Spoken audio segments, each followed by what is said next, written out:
Hey everybody, thank you for joining us on the FareCompare weekly video podcast, episode number 44. My name is Rick Zini. I'm the CEO and co-founder of FareCompare.com, and on this podcast we've got a few things to chat about. The Pokemon craze is out there. I was on a show talking about Cuba, noting that you will not be able to connect to the internet and play Pokemon, so that's one issue with going to Cuba. We'll talk about it a bit more. We're also going to talk about an upcoming magic date. We've been talking about magic dates all throughout the year, so we're going to talk about this one in the last part of August. We'll also talk about the event of the week, so we'll catch you up with that, and it's around a very interesting people concept. And then we'll also take a question from one of our customers as well. Joining me today is our editor at the site at FareCompare.com, Ann McDermott from California. Hey, Ann, how are you today? I'm good, and as always, you are going to provide a bunch of good tips, but we can also promise a political free zone. Yes, we have the convention going as we speak in Cleveland. I actually did a radio show in Cleveland, and there was a lot of people trying to get out of town from Cleveland, so we were talking about some airfares out of Cleveland. Apparently they've taken over the city and everybody's ready to head out, so we won't dive into that too much, but one thing that has sort of captured the imagination of the country is Pokemon Go, and of course we've seen some marketers using this. We've talked a bit about Pokemon too. When I first actually started hearing about it from my daughter, I was thinking, I wonder if it only is in certain cities that it works, and maybe it would be cool to have like a list of cities that have the most Pokemon so we could fly you to that city.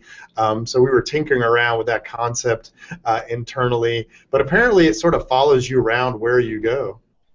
Yeah, that's what I gather. It's sort of Pokemon overlaid on your reality, and people are going wild. And I think one thing that seems to get a lot of people going is that it gets people outside. I guess traditional gamers would probably stay inside with their equipment and stuff, but for Pokemon Go to work, you got to get out there. So travel industries are really liking this. They're seeing all kinds of possibilities. I noticed there was a couple examples in the article that you wrote about this. I guess American Airlines saying they need to upgrade their fleet in order to keep your phone charged, so Pokemon keeps going. Of course, what would we be without a craze that Spirit Airlines didn't jump into with a Pokemon sale? They have a funny advertisement. I will give them that for sure. And but I think the funniest thing of all was this a young man who I guess he was tweeting, or was it Facebook, social mediaizing from the Denver airport, and he says, "So I'm playing Pokemon at Denver International, and I missed my damn flight." Yeah, well, I've seen a lot of people at the bar that have been playing alcohol that missed their flight. That old popular game, yeah. That old popular game as well. But look, it can, again, it's a craze. I don't know how long it's going to last, but as long as it does, if we can tinker around with it and figure out how to make travel more interesting around it, I'm all for it. Let's keep on the Pokemon trail. So, and by the way, that's not the Chisholm Trail or any of those other trails. I was at the Fort Worth Stockyards this weekend, so I'm really up on trails today, cattle trails. So. Well, I hope you're up on magic dates too. Yes, well, I am. I'm up on magic dates as well. So that was a complete non sequitur there, but we'll jump right into the magic date. I love magic dates because they're seasonal changes. Sometimes they're attached to airfare. Sometimes they're attached to demand. And one of my favorite of these dates typically ends up in late August. This year it actually lands on August the 23rd, which is for departures on or after August 23rd. I want to make sure when we talk about these things, it's not about buying your ticket on August 23rd. It's about actually leaving, taking a departure, which means you should be shopping right now here in mid-July for those August trips if you haven't already bought one already. And the airfares, both domestic and international, tend to drop somewhere between, it depends on the destination in the city, sort of on the low end, about 11 to 12%, on the high end, 19 to 20% it'll drop for departures on or after. That happens to be a midweek because the prices drop more, in particular, at least domestically, Tuesdays, Wednesdays, and Saturdays when it's cheaper, so try to get half your trip on that. Now, this roughly corresponds when kids go back to school, so you can clearly see that's happening as well. This year, it's kind of interesting, too. We've seen oil prices drop slightly the last few weeks. That certainly is going to have some minor effect on ticket pricing. But in general, when you're shopping for these things, you have to be looking at departures on or after the 23rd, Tuesdays and Wednesdays, Saturdays for domestic, Monday, Tuesday, Wednesday, Thursday for international, and that's where you're going to see those big price drops.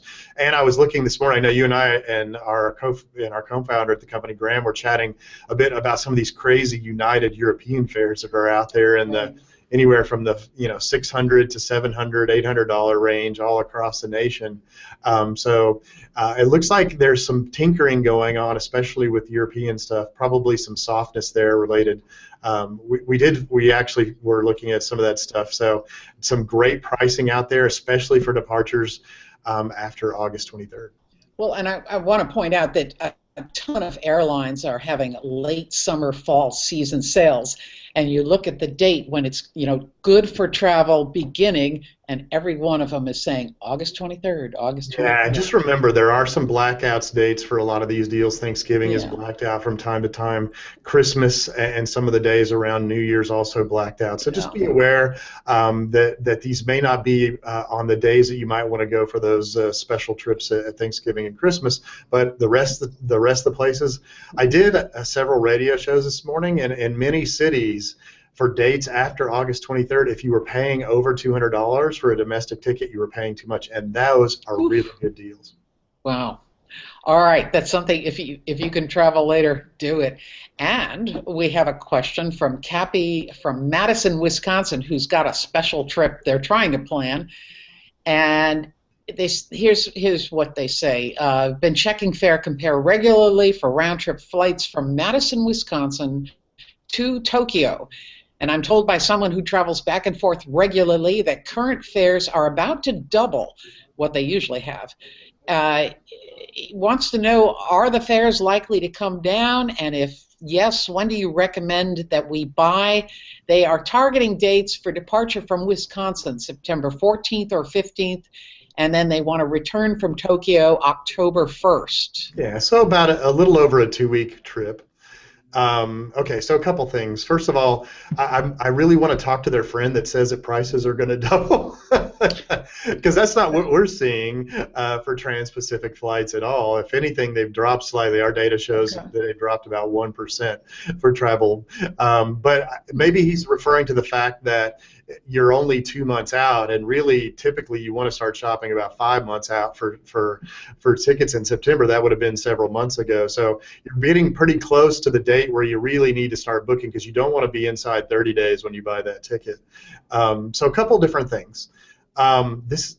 Tokyo's going to be a long trip. You're doing a trans-Pacific flight. One of my favorite things to do whenever I go to Asia is to actually stop in California, either in many cases Los Angeles, sometimes in San Francisco. San Francisco sometimes has some really good deals into Tokyo, for example. Mm-hmm. Use a domestic ticket, a free domestic ticket, and then buy my ticket sort of round trip out of San Francisco or LA. Also, you might want to check Seattle as well. Sometimes they have some good prices into Tokyo, especially with Delta trying to be a bigger hub there. So, but in general, you need to be shopping now. Remember, you want to depart Monday, Tuesday, Wednesday, Thursday. Those are midweek pricing, saves you $40 each way generally. you have a lot of options out of California and have alliance partners. So, and they said they were in Madison, right? Right, So right. typically from Madison, you'd be connecting. The good news is I actually do Wisconsin Public Radio, so I'm sure this was a question that didn't get answered on my last show there. You would be connecting in either Chicago, and that would give you some choices with American and United. You'd be connecting in Minneapolis, which would give you Delta, for example, or potentially from Denver, and that would be another place where you would be connecting with United. So those are your three major airlines. They have alliance partners. You have, in the case of American, One World. You have Star Alliance with United. You have SkyTeam with Delta, and they all have their particular partners, and that's probably what you're going to do is be taking that partner airline. Although they do have some of those airlines actually do have flights into Tokyo directly. A couple airports in Tokyo you can look at as well. So you want to look also at Haneda and the Tokyo airport as well. So you have some choices there when you're flying in. The price points right now out of Madison are going to be about 30% more than if you actually drove from Madison down to Chicago, for example, or figured out how to get from Madison to Minneapolis, for example, which are not that close, right? You have a few hours in some cases and even more drive as well. Plus, you're going to be leaving your car there. You have parking fees, so you have to take that. And it depends on how many people are actually involved there. Here's what I would say. Start to buy your ticket. Go ahead and get that ticket in the next 2 or 3 weeks at minimum. Decide if you can actually get out to the coast and sort of split ticket this particular trip. You'll see a lot cheaper prices out of San Francisco and LA. Also check Seattle as well. You can check that on our site. Make sure you're traveling on a Monday through a Thursday as well. And I don't believe the ticket prices are going to double anytime soon there, but they are likely to go up as we get closer inside a 30-day mark to mid-September. You got a 2-week trip, you're perfectly there. The prices go up for 4-week trips and more, so you're inside the 4-week window there. So I think that's what I'd be shooting for. Okay, I got a quick observation. I noticed, I don't want to make life more difficult for Cappy, but it's a 2.5-hour drive to Chicago from Madison, or so it says on the internet. And I'm thinking, boy, if you have a friend in Chicago, that might be the way to go. I mean, you said it's going to be 30% more just flying out from Madison. Yeah, you have this sort of regional carrier flight that is going to tack on to the trip. Unfortunately, that's what happens, right? So you'd be going like Madison to Chicago potentially, if you're not taking a nonstop to Tokyo, to the West Coast, and then from the West Coast on, you're talking about a 3-stop trip. Okay, so if he does, as you suggest, maybe flies to the West Coast first, how much time do you have to leave between arriving in the West Coast and taking off for Tokyo? Yeah, so usually what I do, just in case the other airline has issues, I go the night before and spend the night in that particular city, and in some cases I'll spend the afternoon and evening because I like to go visit Santa Monica, which is one of my favorite places to visit in LA, or head out to one of the piers in San Francisco, or even sometimes catch a baseball game, which I'm super fond of if they happen to have one during that time frame. So, when that's all said and done, that's what you should be looking at for doing those kind of things. So, again, that mid-September trip is good. You're past the magic date. We talked about the magic date before. We also, talked a little bit about, which days you need to fly. But right now, for example, I'll give you a couple of different examples. If you fly out of Madison right now during that mid-September time frame, and maybe take a trip that comes back, for example, and you leave on a Tuesday and stay 2 weeks, for example, you're looking at prices sort of in the $1,200 to $1,300 range. There's a crazy 2-stop trip that includes Cathay and American, which is more like $1,000. But if you do something like Chicago, for example, there's tickets on Cathay for $780 round trip connecting in Hong Kong, for example, right? So there you see a big drop in price by about 25 to 30% by not going through Madison. If you look at places like San Francisco, for example, they have that same 750 price on Cathay. If you look at LAX, for example, you also have that same price on Cathay as well as on China Southern, a couple other carriers. So that's the difference in price that we're talking about. Sounds. And then the nonstop one, for example, from Los Angeles on ANA is also only $827 versus up to $1,500 from Madison, Wisconsin. That's what you're talking about. Family of 4 or 5 or a group of 6 or 7, you could save a lot of money by doing it this way. Yeah. So he's got a lot of options. Sounds good. Sure. Yeah. Okay, we've got an event of the week from Eventurous. It's called Together the People. Are you familiar with this? It's in Brighton. I wasn't familiar. I did look it over this morning as we were looking at it, but I hadn't actually seen this before, so I was actually reading through it. It was actually fairly interesting. I know that Joshua, who's on the backboard on doing this today, was the one that posted this. So, it's interesting, this Together People. You'd be flying into basically the London area, I guess. I mean, there's several airports you could fly into. There's tons of ways to get there. The event is actually in early September, so it's coming nigh upon us, right? Nigh, yes, it is. And remember, when you're flying international like that, you want to slide in your tickets as quickly as possible. You only have, I guess, about a month and a half or 2 before those dates hit, just almost 2 months now. So you need to get that ticket price going if you're heading out to this event. But it looked like an interesting event to me. I'm always interested in all sorts of events. Now, in Europe, we should note that anytime there's these events, you got to keep your head on a swivel, make sure you have those things, because we know what's going on over in Europe. So just have some common sense and have some fun. I'm just back from Italy for 2 weeks, and I wish there would have been an event like Together the People in Italy. We would have definitely attended it. This is, in case anybody, I think I failed to mention that it's a music festival, but it's also a pro-environment and community type thing. There's a lot of music stages. There's indie, post-punk, rock, jazz fusion, lots of entertainment, food, a traveling movie theater. It sounds like there's something for everybody.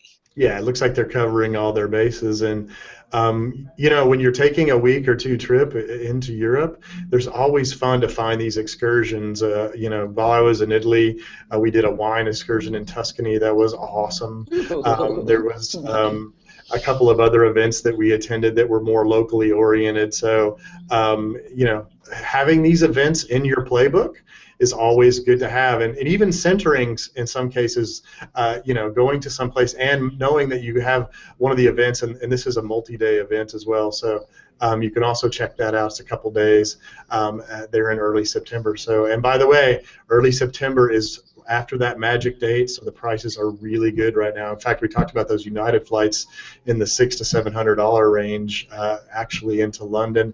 We also saw some flights in other cities in UK, Edinburgh, for example, in that same price range. And you can find events like this, and you can find the deals to get you to events like this on the FareCompare Eventurous app. And where can you get that? Yeah, you can get that off the Google Play Store. iOS folks can do it off of the App Store. Check that out. We're updating all the time. I know we're well over 200 now. We continue to update those. And you can also find them on our website as well by clicking on the Eventurous tab in the blog section. So check that out.